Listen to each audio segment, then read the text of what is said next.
Now, this left hand side of the heart is concerned with your mother and with Shiva, the existence. You get your existence through your mother. And Shiva and Parvati, they are your parents. Both of them are your parents as far as your existence is concerned. And it is such a beautiful center is your heart center. You want somebody to do something for your choice. You want that somebody should yield or something, you find somebody very obstinate. I have told you that you can beat them with shoes, do all those things, but there's a very simple way if you know how to do it. You see, you just think of their hridaya, their heart, and put a bandhan to that. And you can do it so beautifully. You can melt a person without any difficulties if you know how to handle their heart. You have to appeal to their heart. And that's the best attraction, I tell you. And the best secret method by which you can bring good in them. When you are talking to somebody, supposing I now, intellectually if I start quarreling with you, you will give me up in no time. But I have to use your heart power. And I have to enter into your heart. And that is how it works. So always when you want to do something like that, just humble down yourself in your heart. That is first. First of all, you must humble down yourself in your heart. And from there, to work on the heart of others, just put a bandhan and you will see a person will melt away. We melt our intelligence, our ego, everything, even your superego in your heart. So it's a very easy thing if you know how to approach people through their heart. And that is only possible if you are genuine. Because genuineness is something that a heart recognizes. You can befool a person with your cunning methods, but the heart will recognize it later on. And the person will hate you. Even if you talk to someone, oh, very much, very good, thank you very much, very nice. And the heart knows, oh, he's trying to befool me and he is very cunning. The heart is going to hate such a person. And heart has the art to see and feel the person.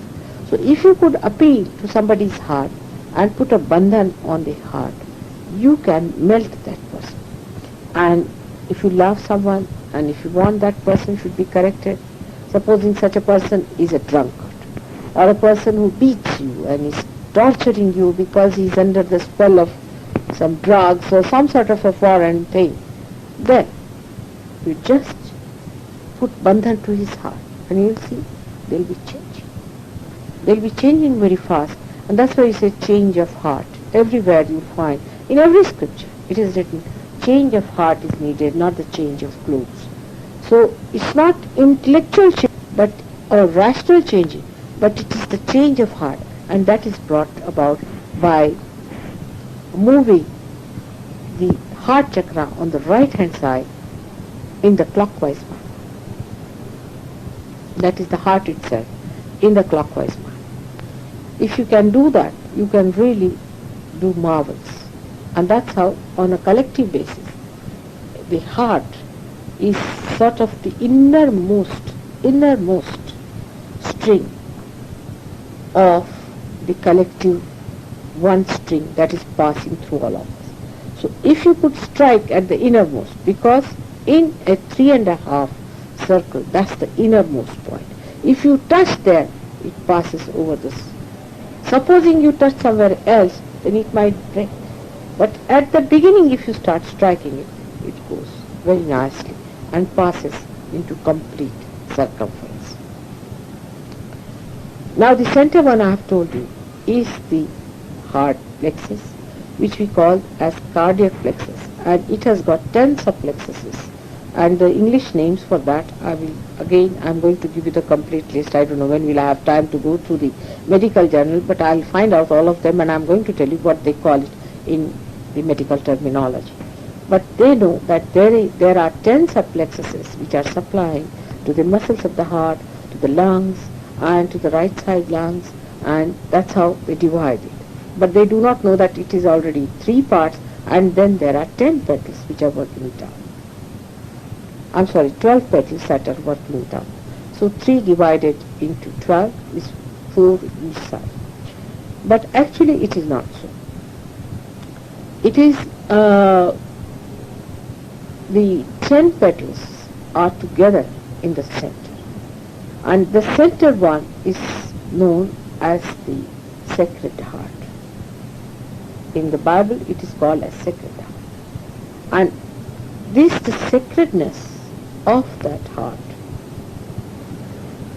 in the abstract form is the motherly love of God. That's why the Jagadamba, the mother of the universe, resides in that. And those 12 petals act according to the mother of the heart. And that's why we cannot allot them to this side or that side, because it is she who actually makes them pulsate. So here she becomes the dominant person and not the heart. They are the spirit rules. So spirit has rules by itself, and it is ruled with the help of the reflection of God Almighty Himself. It is on its own. It is arbitrary. It sees, it watches, it is the witness. It watches the play of these 12 petals here. But if it finds that there is too much of strain on the centered one, it just switches off. And when it's switched off, the whole thing. You see, so you must understand the difference between the other chakras and this one is that there is a spirit, and on the other side is a human perfect personality.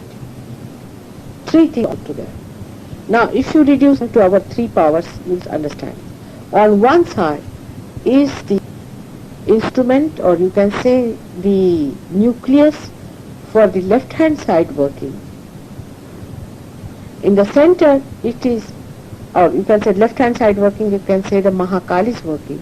In the center you can say it is for the Mahalakshmi working, and the nucleus for the working of the right hand side is in the heart. On the right hand side where Rama resides, because we can call it a nucleus. He was active. He was active without feeling. Without feeling, they witnessed it. Now they combine here where Krishna came and he felt the witness state. And he called it as Leela, is the whole play. Rama never called it as play, but he called it as play. So that's why Krishna here is completed. And that's why we call him a Sampurna.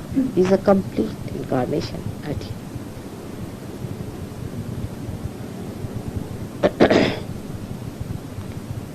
You know that Christ was here, and I've told you about Christ in that book. I've read it out to you, Devi Mahatmya, what they have described about him, how he was created and how he was brought here. He was Mahavishnu, and how he was put there. But that is not just now we are discussing. We are just now discussing about these 3 parts of the heart. Now what is the connection of these 3 parts?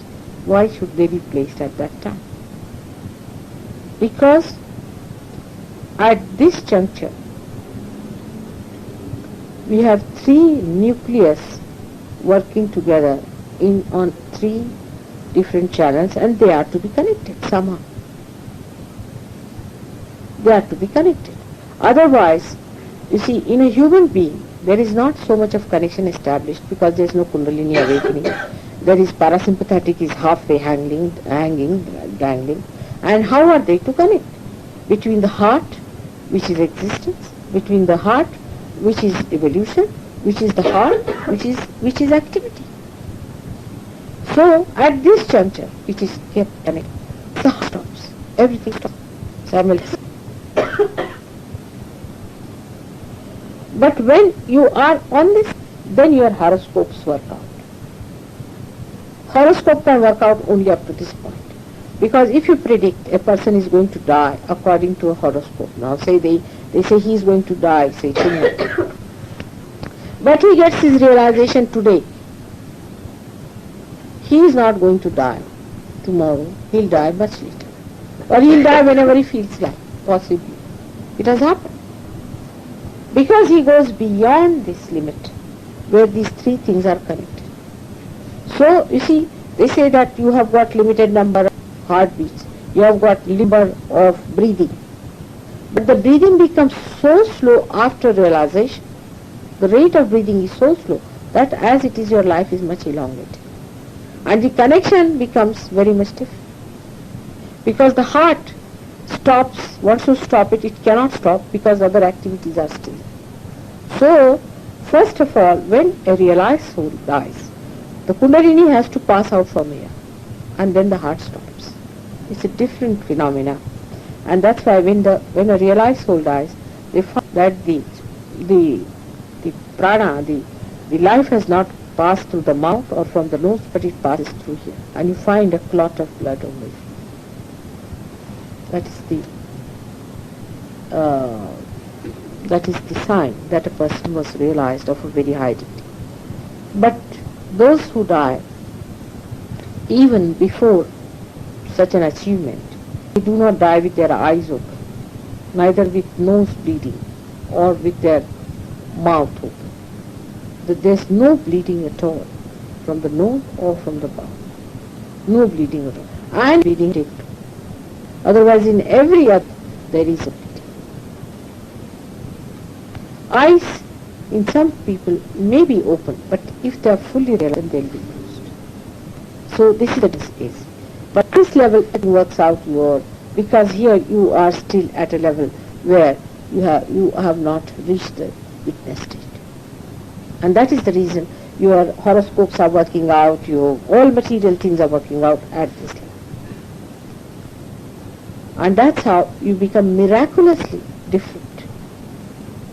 I'll give another example of that, how you become miraculously different. For example, a realized soul is traveling by a train.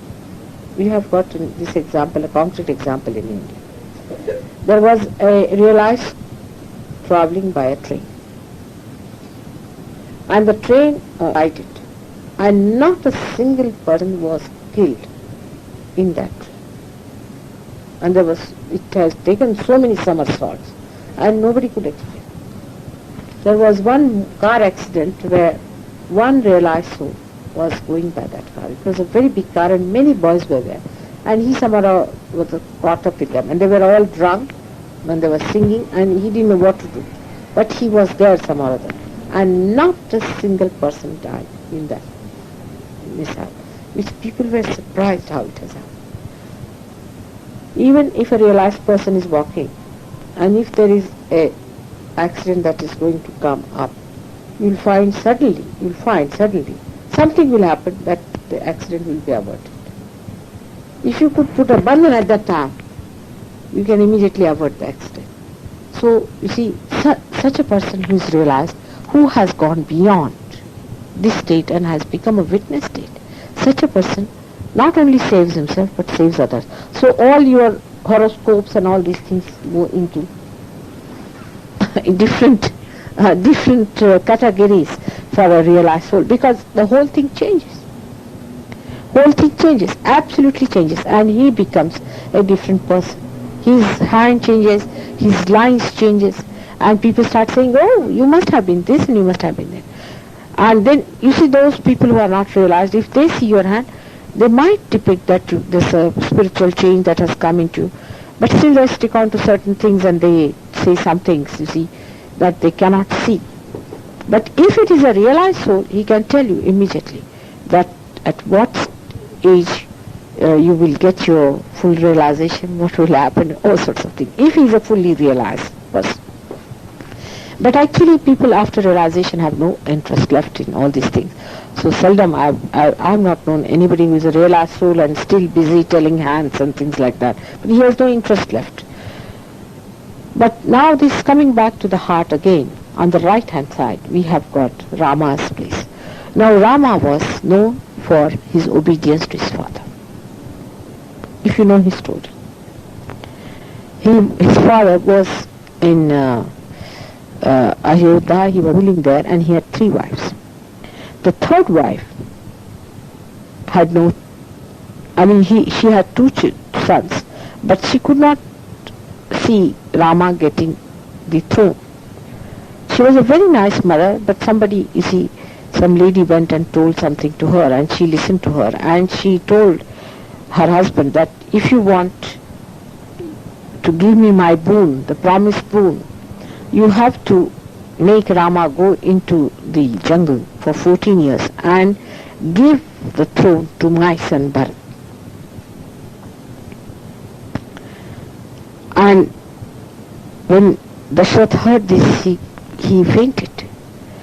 He fainted with this request, but Rama was there. He heard it, and he immediately told her that I'm going to the forest and I've accepted it, and you appoint your son as the Bharat. For me it's all right. And that's how he went, just to obey the order of his father, because father had not even ordered, but because he was compelled, he had given his wife 2 boons. That once, in a war, she saved his life, so he said that whenever you want, you can ask for these 2 boons. And she never knew that she would use them in such a funny way. Later on she repented, because Bharata came and he refused to accept the throne, and he put only Rama's slippers there and ruled there, and everything was different. But Dashrath had died, because when Rama went away, he just died. So, Rama's life shows how he was obedient to his parents. He suffered so much. Anyone who has not been respectful to his parents, if your parents have been